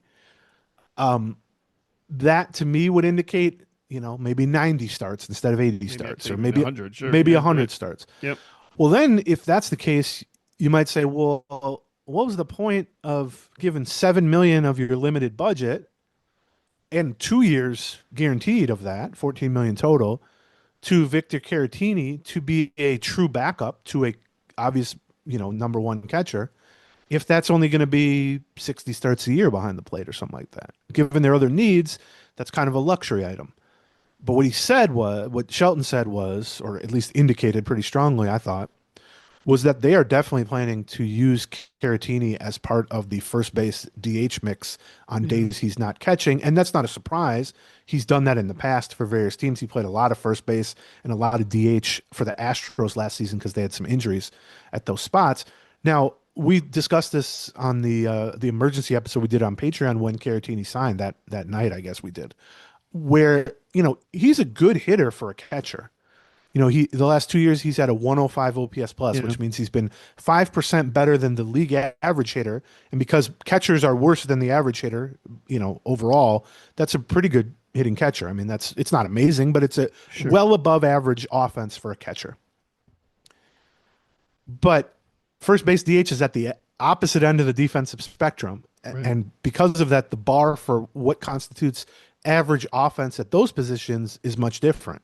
And a 105 OPS plus, the same offensive production that's above average for a catcher is going to be below average for first baseman or DH. And So the more you use Caratini at first base or DH, the less valuable his bat is relative to where you're playing him. And the opposite is true. The more you use him at catcher, even if he's not the best defensive player, the bigger boost you're providing to your offense relative to that position as a whole. Now, the merging of those two things, where he plays, I don't know, 60 something games a year at catcher, or he starts 60 games a year at catcher, and, I don't know, 30 or 40 at first base DH.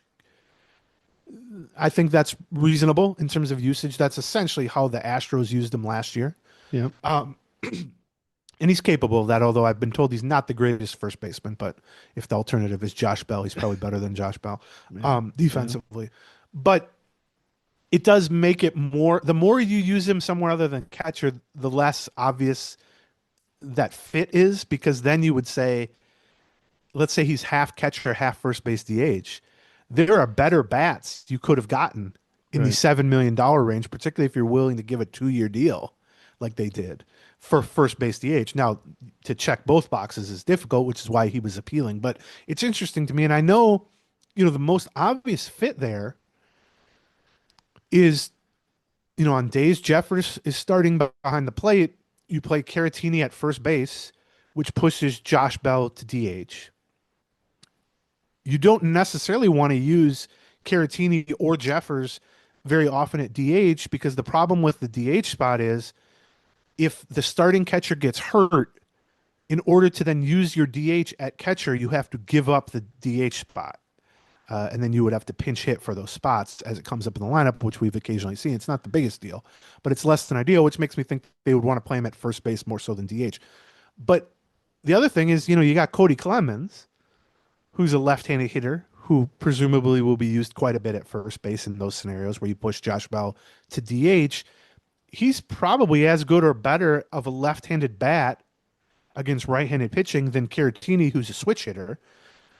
And that's Caratini's better side, is swinging left-handed against right-handed pitchers. If you look at his career track record, he's not all that good as a right-handed hitter against lefties. That is definitely the weaker side of his platoon or his switch hitting. Last year was pretty meh. The year before that, he was a little bit better against lefties. And last year he didn't hardly hit versus left-handed pitchers, to be honest with you, right? But I mean, his career track record, I think, is a sub 700 OPS against lefties as a right-handed hitter. And it's not uncommon that someone has a better side, obviously. I mean, Willie Castro, same thing. Josh Bell, for that matter, much better left-handed hitter than right-handed hitter, even though he's a switch hitter.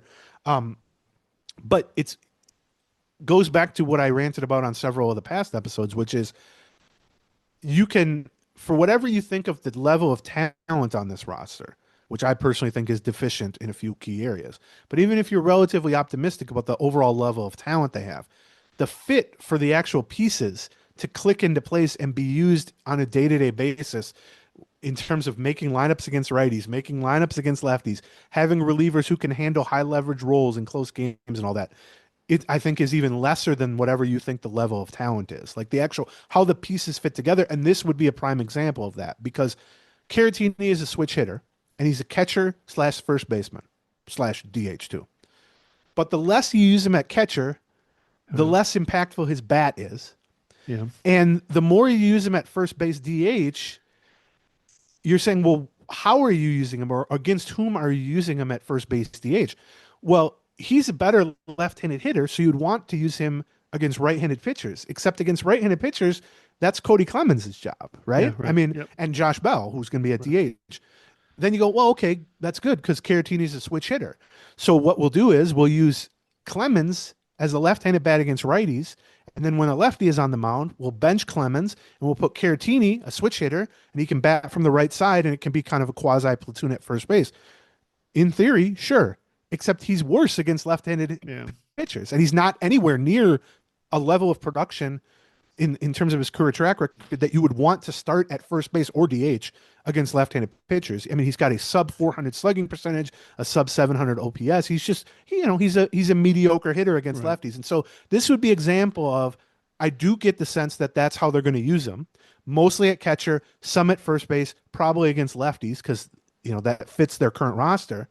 but he's not an impact hitter by any means. He's a below average hitter for a first baseman against lefties. So that is another example of like, yes, he's got multi-positional flexibility, and yes, he's got a decent bat, but the further he strays from catcher, and particularly Right. if you're going to try to use him in a platoon situation with the left-handed hitting Cody Clemens, it just takes a lot out of the value at that point. Yeah, I mean, I presume versus both sides, you're going to have. I'm just trying to figure out like what the do-si-do looks like at first base DH spot versus It's hard right-handed to and build a left-handed lineup spots. Right. that you like. I mean, it really is. I mean, Like, yeah, that I presume I've got Josh Bell playing uh, versus both sides, right? For the most part, playing versus both sides, right. right? Versus right-handers, I presume the DH spot is mostly going to be Larnach's, Yeah. right? That means that Josh Bell's going to be playing for. So versus right-handers, I've got Larnach at DH and Bell at first Bell, base, yeah, at first base, right? which means Wallner in a corner spot. Now Which means Wallner in a corner spot, right? you can, and then Bell's defense at first base is not very good. You can move Bell to DH by moving Larnach to, let's say, left field, except then you have Right. Larnach in left field and Wallner in right field, which is horrendous defensively. Yeah. And this is kind of what I'm getting at is like the talent Yes. might be there, but the fit, you can't really figure out a way. Now, you could trade Larnach, which Lord knows we've talked enough about this offseason Yeah. as a possibility. And then you can put Bell at DH. You can play Rodin or Austin Martin or whoever in left field, which is better defensively, obviously. Right. Yeah. And then that creates an opening at first base, and you can play Clemens, a left-handed hitter, against righties, Yeah. and then probably Caratini, a switch hitter, against lefties. Except that's not great either. Yeah, Like that's right. not You're not getting a lot of your DH spot there, or Right. you're out of first base spot, right? One of them. Yeah. So I don't know. It's a little tricky. And by the way, that's even if they were to trade Larnach. If they don't trade Larnach, Right. there's really no way to run out a non-bad defense at that No. point. Versus right-handers, you've got you can take a look at the offense and go, okay, well, I've got some good left-handed hitters facing this right-handed pitcher, but boy, my defense looks real rough. And versus a left-hander, Yeah, I mean against a lefty, I don't know. I mean, Clemens shouldn't be in there. Larnach shouldn't be in there. I've got Josh Bell playing one of those two spots. I guess Caratini is first of all the best. Yes, and he's but not Josh great Bell's versus lefties, right? Josh Bell's worse against lefties. Caratini's worse against lefties, and then your other right-handed hitter that you would maybe plug in left field is Austin Martin. Yeah, And I'm not against that, but Austin Martin might be lucky if he hits 3 homers in a season. So Yeah. against lefties, your defense is potentially better. Yeah. It's not great or anything, but it's potentially not horrible, except your offense at that point is really suffering and you're lacking sort of big thumping right-handed bats, which I cry out for every offseason.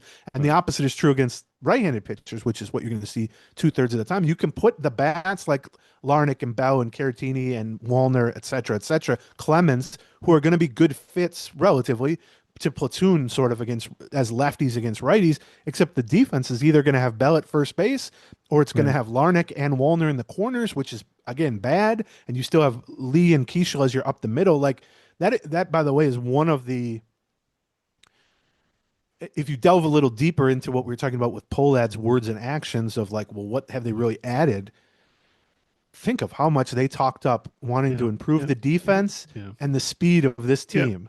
Well. And the only 2 hitters they've added are a really slow, bad defensive first baseman and a really slow, below average defensive catcher / first baseman. It's and weird. that's going to have to come from promotions from the minor leagues, Right. to an extent it can. So 2 other real quick things. They also announced at the luncheon, Dick Bremer was there for this in person, that he will be this year's inductee to the Twins Team Hall of Fame. They didn't reveal the date or the timing of it. I don't think so. Maybe No, they I don't did. think we got that yet. Obviously, beyond well deserved. I mean, what did he did 40 years as their television voice. So how they tend to do it is I think it's every 4th year or maybe every 3rd year. It's supposed to be a non-player. So that can be Ron Gardenhire. Sure. It can be Dick Bremer. It can be, John Gordon or whoever, or it can be Terry Ryan. It can be, guys who are not on field. And those are the ones we don't get to vote on. Like Okay. when it's a year for players, we are sent a list of 10 eligible players. It'd be like Shane Mack, Roy Sure. Smalley. That's how Koski got in last year. People voted for him, but we don't vote on the non-players, which is fine. Bremer certainly is an obvious choice.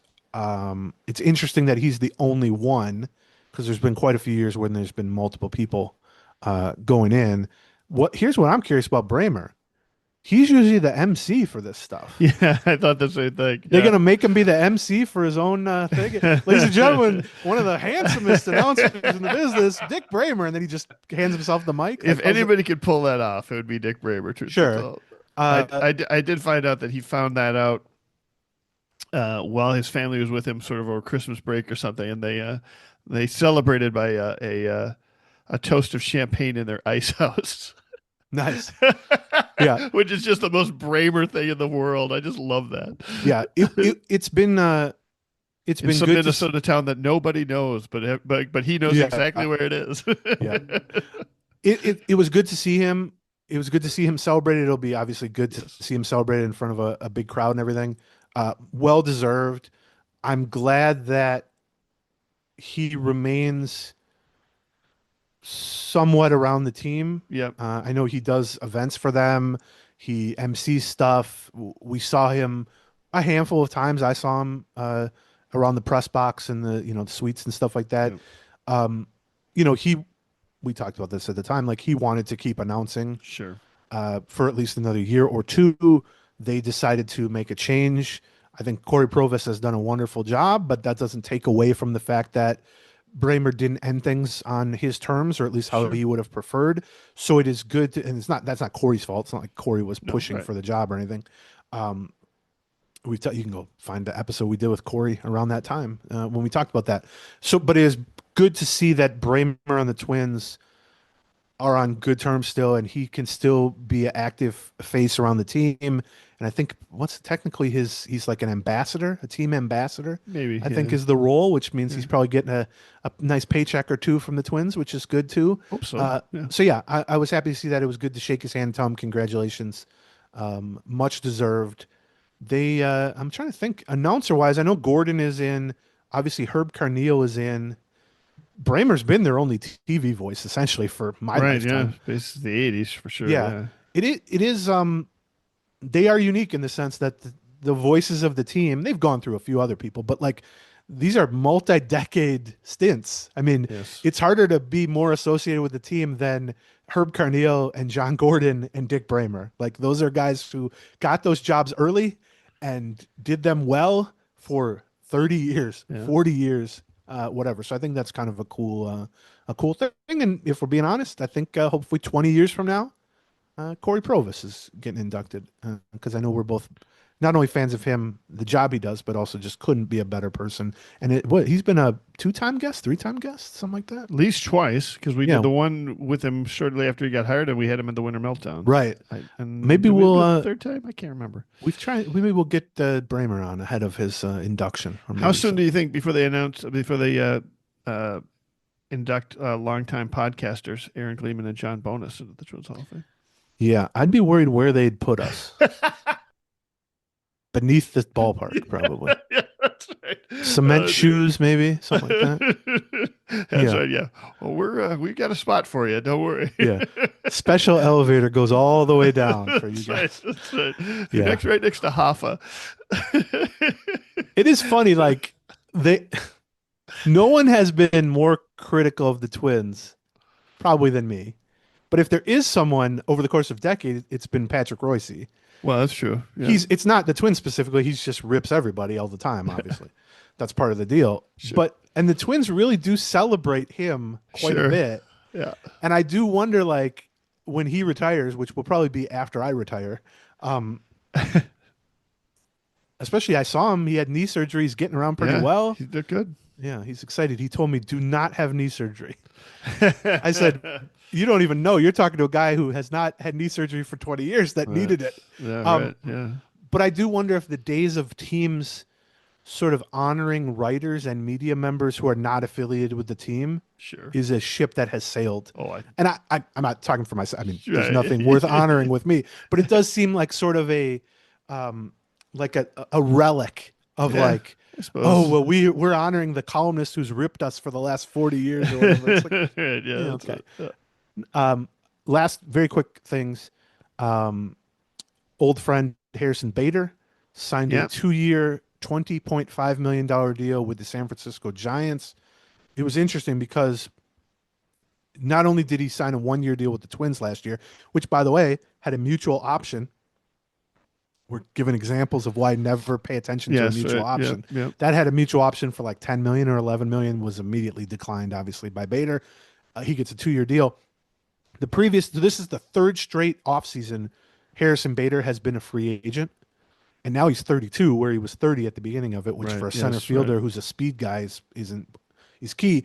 The first one, he signed a $10.5 million 1-year deal with the Mets and had a good first half and a horrible second half.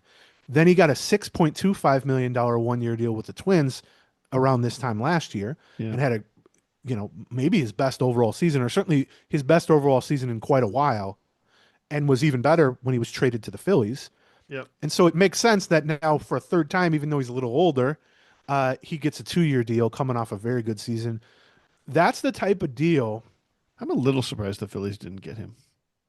Yeah, I am too. But I mean, Is it this felt, I mean, similar to like a lot of the deals we've talked about lately. He was waiting for which guy. I've got a ton of 1-year deals on the table. Who's right? going to give me the 2-year deal? And Yeah, that's and it sounds like he's going to be their starting center fielder. They had pretty bad outfield defense last year, so their starting center fielder is going to move to yes, left field. right. Probably a Bader will be in center. I'm sure he'll probably play left, maybe occasionally. This is the now. I wouldn't necessarily make a habit of giving 32-year-old center fielders 2-year deals, particularly when they've really had only one good season out of the last 3 or 4 years. Right. But I mean, Bader was excellent for the Twins. He was even better than that for the Phillies after the deadline. He's one of the Twins' better free agent signings of the last decade. To get 95 games of I think he had a 113 OPS plus offensively, great in left field, pretty solid in center field when needed, and then they traded him and got one solid prospect and one kind of rookie ball lottery ticket. That's about as well as a 1-year free agent deal is going to work out for a team that didn't make the playoffs. Obviously, you'd like for him to play all Sure. season with you and everything. So part of me is like, well, if the Twins had a $135 million payroll again, would I want to give Harrison Bader $10 million on a 1-year deal? Absolutely. Sure. I mean, he'd be every bit as good a fit for the 2026 team as he was for the 2025 Sure. team. Back up Buxton in center field, start in left field, or at least platoon with some of these lefty bats, add some much needed defense, some much needed speed. Although I would have Now, said the same thing probably about Michael A. Taylor 2 years ago too. Right. And look, And look he where he ended is now.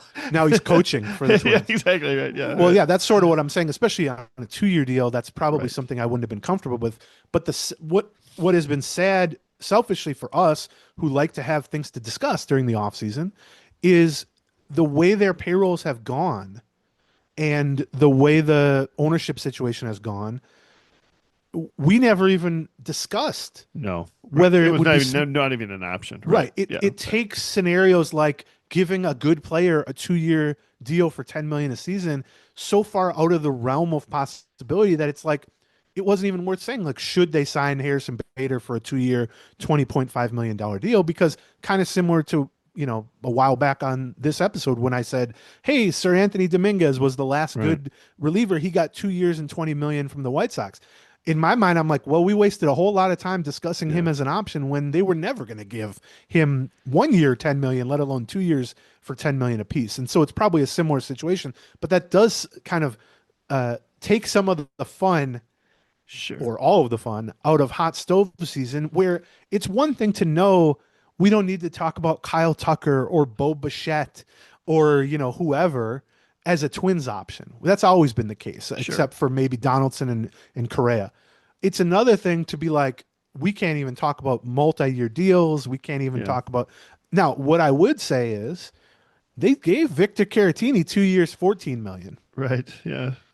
It's not completely crazy that they could give Harrison Bader that deal plus an extra 3 million a year, 2 years, 20 million.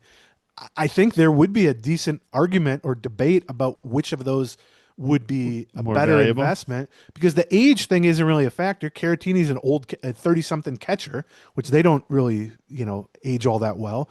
Yeah. They have similar bats in that they were good last year, but not that good the previous 3 years. Would I rather have Bader at 2 years, 20 million instead of Caratini as a backup at 2 years, 14 million? Probably, except again, the sad part is 3 million a year times 2 years as kind of extra. That gap between Caratini and Bader should not be a lot, but it is a lot because we're sitting here saying, Right. hey, hopefully they have $3 million left to go find one more bullpen piece. Right. So that's right. it shrinks the available scenarios. Payroll matters, man. It just does. Yeah. And then the very last thing, Carlos Correa, we talked about WBC stuff. He was slated to play for Puerto Rico. Right. And play third base for them, except they announced yesterday that no insurance company would cover the contract. Wow. That's one of the things that all players who are signed to long-term deals, and probably even minimum salary players in terms of like career losses, if you suffer some debilitating injury while playing in this exhibition tournament, they got to get insurance on that. Sure. And that was one of the hangups potentially with Pablo Lopez because he ended the season injured. Insurance companies maybe aren't all that interested in why he was on the injured list. They might just say the guy ended the season on the injured list. Right. He's got 43 million left on his contract. We're not going to insure that. They found a way to do it. He's going to be on Team Venezuela. With Correa, who has, over $100 million left on his contract, he couldn't get cleared, which means now there have essentially now been 4 teams that have not felt confident about his health. Right, Giants, Mets, maybe more than, the Astros the first time around did not make him a long-term offer. So, yep. The Twins, I'm sure part of the equation of trading him, although maybe it was only a minor part, was how is he going to age? Because they started to see the decline defensively. At least 3 and up to 5 teams, right? Yeah, yes. That's right. Yeah. Now, Puerto Rico, if we count that as a team, it is a team. Now the Astros are taking him back at a discount. The Twins are. The thing that, when I saw that news and I started thinking about it, I know Twins fans are going to be like, see, it's good we got rid of Correa because now he can't even be cleared to play in the WBC. Yeah, okay. But here's the thing. The Twins are paying this year and the next 2 years $10 million per season to the Astros to have Carlos Correa instead of the Twins. And that saves them roughly, $20 million in salary.